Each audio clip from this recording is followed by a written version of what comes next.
Welcome to a new Team CGC 9.8 video. An interesting video today because if you notice here I brought out a CGC 9.6 of a comic I have. So I wanted to kind of go over some of the differences between a CGC 9.8 and a 9.6.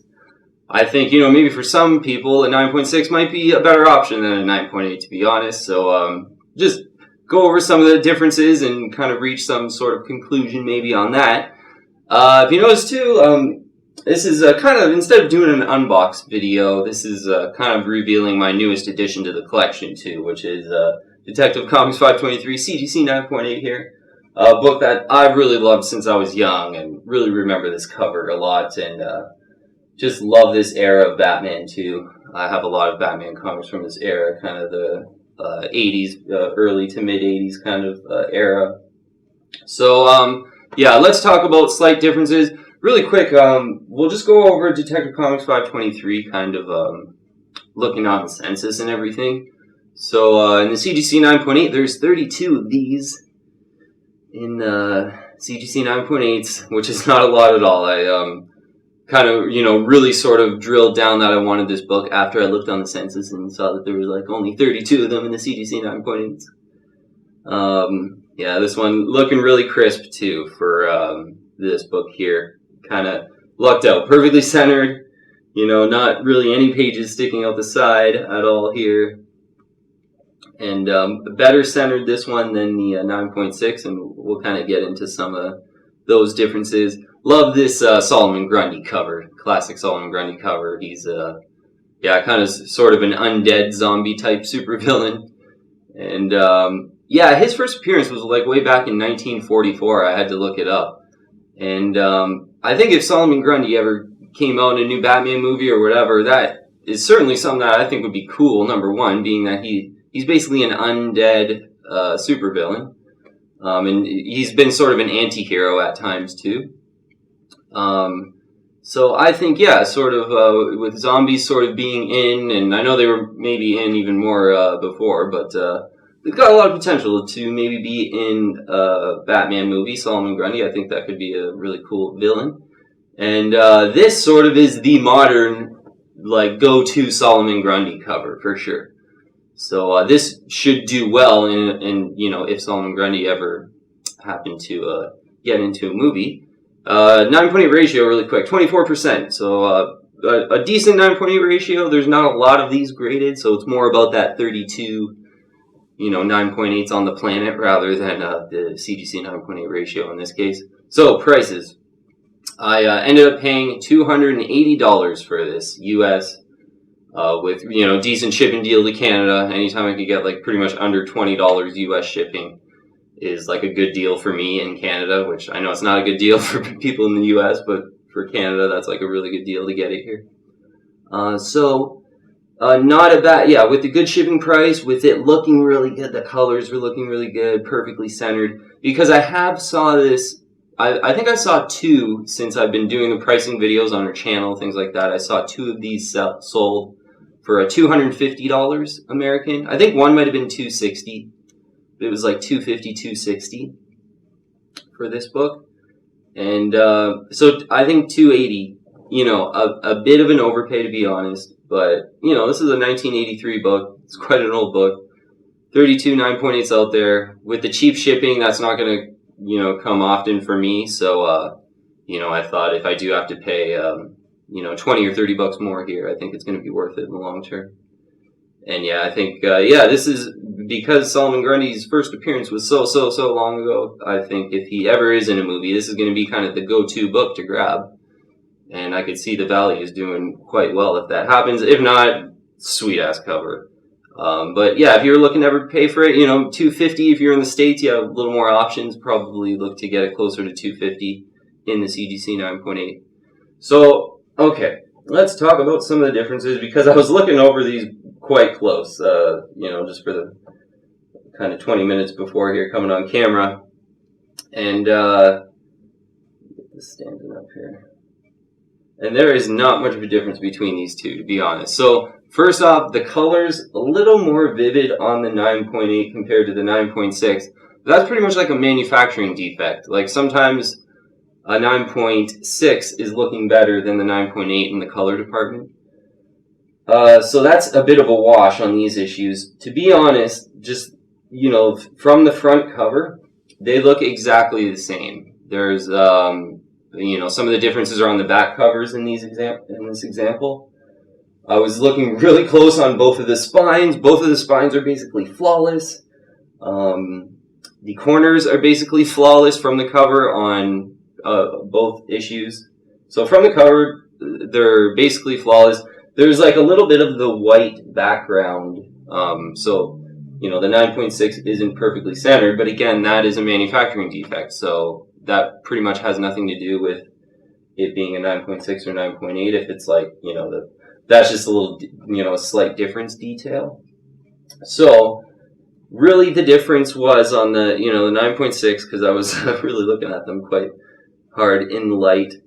So the biggest knock, and I think the reason it's a 9.6 is basically here on the top left corner, I guess. There is a crease in the corner, about a centimeter in on the top, and it kind of creases down, smallest crease, and it kind of creases into the book. And literally that, I think, is the only reason I could distinguish. Oh, a couple micro ticks on the back cover spine too on the 9.6. But even those, like, it's really, like, they're so subtle. But I did notice in the 9.8 it's a little cleaner on the back cover spine.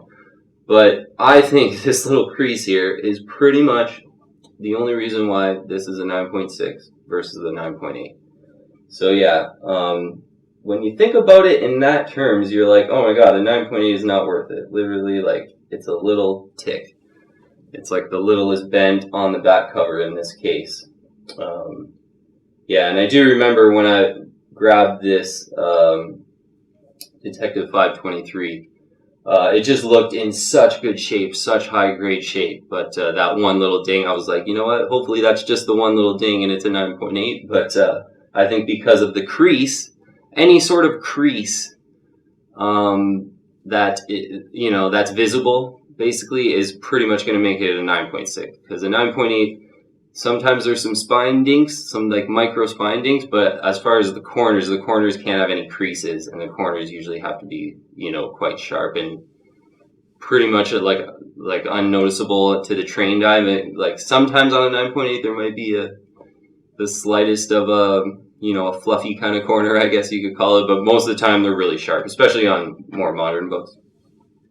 So I think certainly, if price is a big kind of constraint, I think it certainly could be worth it to go after a 9.6, considering what we just looked at. But I think another thing you got to think about is, as someone who's into the hobby, in the comic book community, in the comic book world, we've accepted sort of graded comics and CGC and CBCS. That is like a thing now. It's certainly a thing, and it's the prices for graded comics are, even raise the price of books, so they make them even more valuable. So it's a big thing. And really, I know it's like, it's like a lot of things in life. The only big difference between a 9.6 and a 9.8 is literally this. Like these, I know it's like super obvious to point out, but it's almost like a university degree. Like, literally, the reason you want a university degree is just to get the paper saying that, I did this for, a certain amount of time, and then that gives you credentials. Well, really, as a hobby, as a comic book community, we've accepted graded comics, we've accepted CGC, and it really just comes down to, having the 9.8 over the 9.6.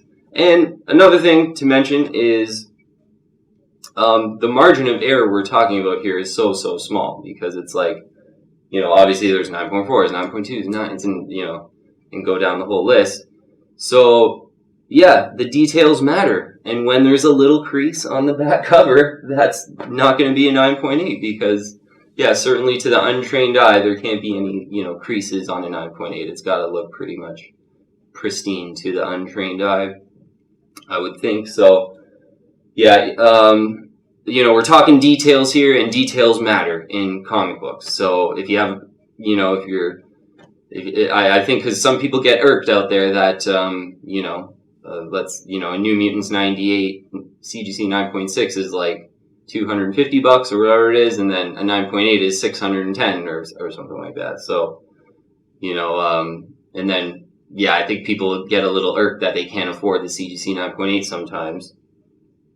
But really, in comic books, it's all about the details, especially in graded comic books when you're talking about like super, super high grade books. So, yeah, as much as there's not a difference in these books, and maybe a 9.6 is worth it for some people, in modern books, because there were so many printed, I still do, really recommend CGC 9.8 books, especially if you're coming at it from like an investment perspective.